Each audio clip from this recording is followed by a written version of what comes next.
So for many people, job is not just a mere source of income. It is an important part of who we actually are. And today we are right here at KPMG, the world's leading consulting firm. And we are here to give you a sneak peek of a life of a chartered accountant. And right now we are here to meet Ravi. So let's go for it. Hi, I am Ravi Shingari, Director Tax and Regulatory Services at KPMG. I have been associated with KPMG for over 8 years now and have experience in diverse topics related to corporate tax for multinational and domestic companies. I did my Bachelor of Commerce from Sri Ram College of Commerce, Delhi University, followed by my Chartered Accountancy in the year 2004. Today, I work on a large range of assignments involving cross-border acquisitions, investment structuring, domestic tax laws, exchange control regulations, tax dispute resolution, and international tax matters. I also advise funds and foreign investors on their entry strategies and devising tax-efficient ownership and operating structures. In a nutshell, I work with a large range of companies who seek advice from me and my team on every gamut of corporate taxation and regulatory matters.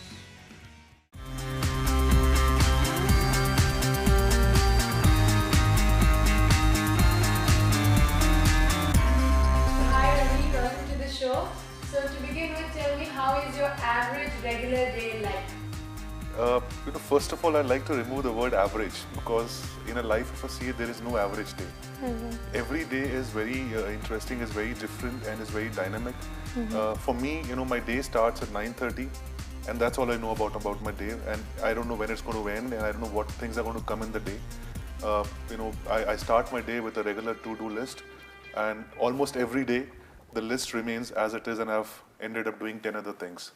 So that way, our day is quite interesting, quite different every day, and is full of opportunities and challenges.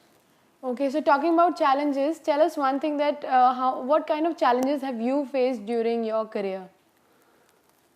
As a chartered accountant, I always compare myself to a doctor.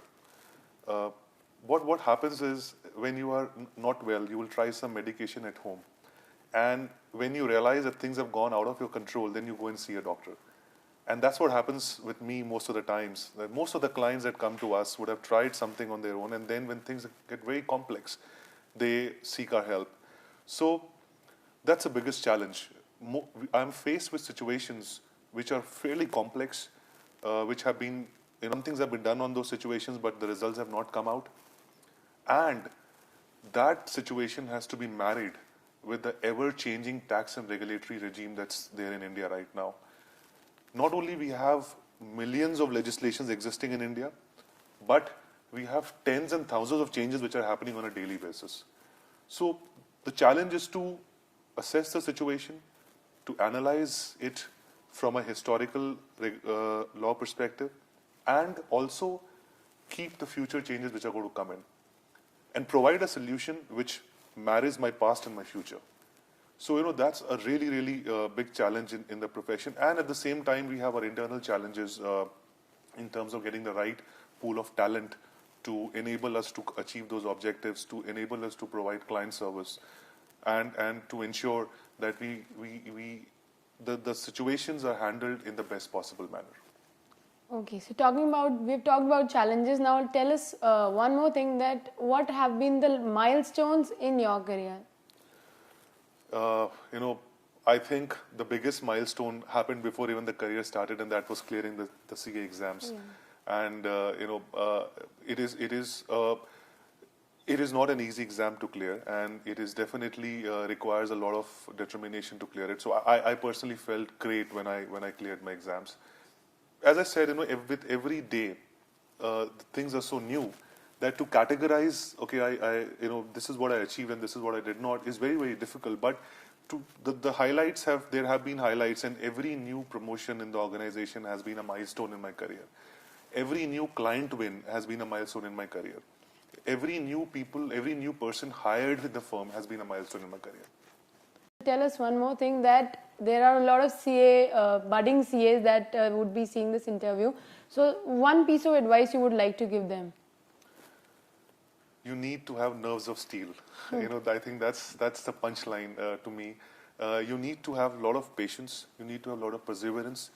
you need to have a lot of dedication, you need to have a lot of discipline. I think while these may sound very bookish terms, but trust me, when you really sit down and start preparing for your exams, you would realize that they all have to come and work together. I remember when we were preparing for the exams, and when I was preparing for the exams, there used to be a dedicated 12 hours or to 14 hours of study every day, which used to go on for 4 months before the exams. You need to really plan yourself very well. So, it's not about how much can you do, it's about how well you can plan your exams. Because the course is such that it is huge. It's not possible for a human being to complete everything. And, so I think the trick is that you need to plan, you need to assess your strengths, you need to find out your weak areas in terms of what subjects you need to focus on, and then accordingly work towards it. Okay, now there's some things that should not be done by a CA student who's pursuing chartered accountancy. Are there some things, because students get upset and they get into depression if they're not able to clear exam or something like that?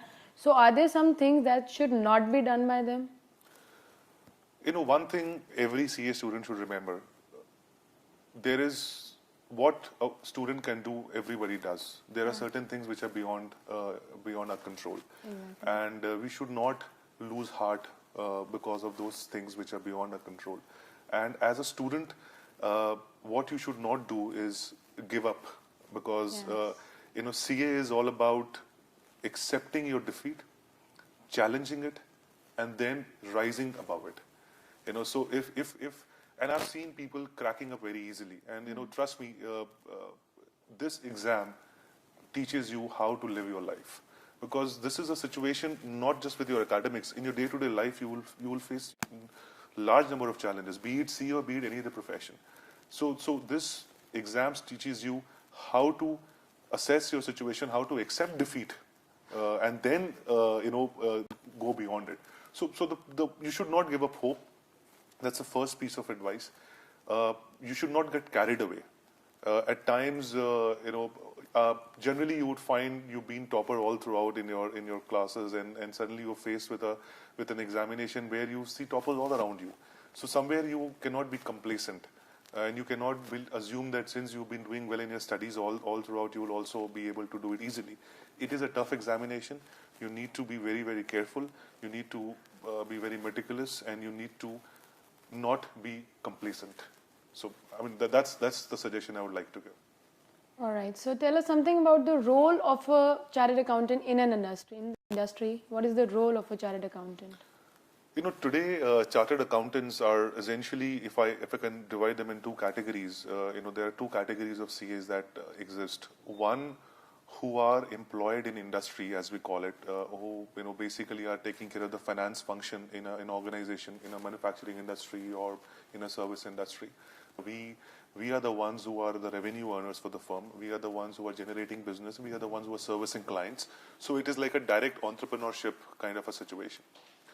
So, looking at the first category, any industry without finance, industry will not know where it is going or what it is doing in terms of objective performance. So a CA is very instrumental and plays a pivotal role in assessing as to what the performance of the company has been. And a CA works hand in hand, with the salesperson, with the procurement team, to decide the sales price, to decide the procurement price, and it does a market evaluation. So, without a chartered accountant, it will be very difficult for a person who is wholly focused on sales as to what numbers he should be looking at. Because CAs are the ones who are the number drivers in any organization, right? And also, not only just numbers, but also complying with various laws and regulations in terms of taxation, in terms of company law, in terms of indirect tax. So, they provide all that backbone to any industry. So, without a CA, industry would be like left loose, and the solidarity will go away. The second role wherein, where you are going out generating business, we function as value creators.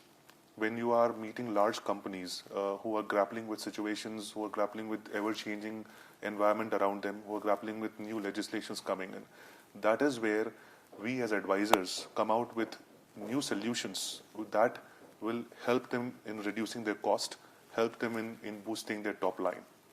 And you would see today the entire world is trying to recover out of the global recession which we faced a year back. These are the times when a chartered accountant actually comes out with unique solutions to reduce cost and to ensure that we get larger market share. That's a big role that a CA plays. Absolutely. Thank you, Ravi. Thank you. And that's all for the day. I'm sure that all the piece of advice that was given by Ravi will be very beneficial to all you aspiring CA students. Thank you so much.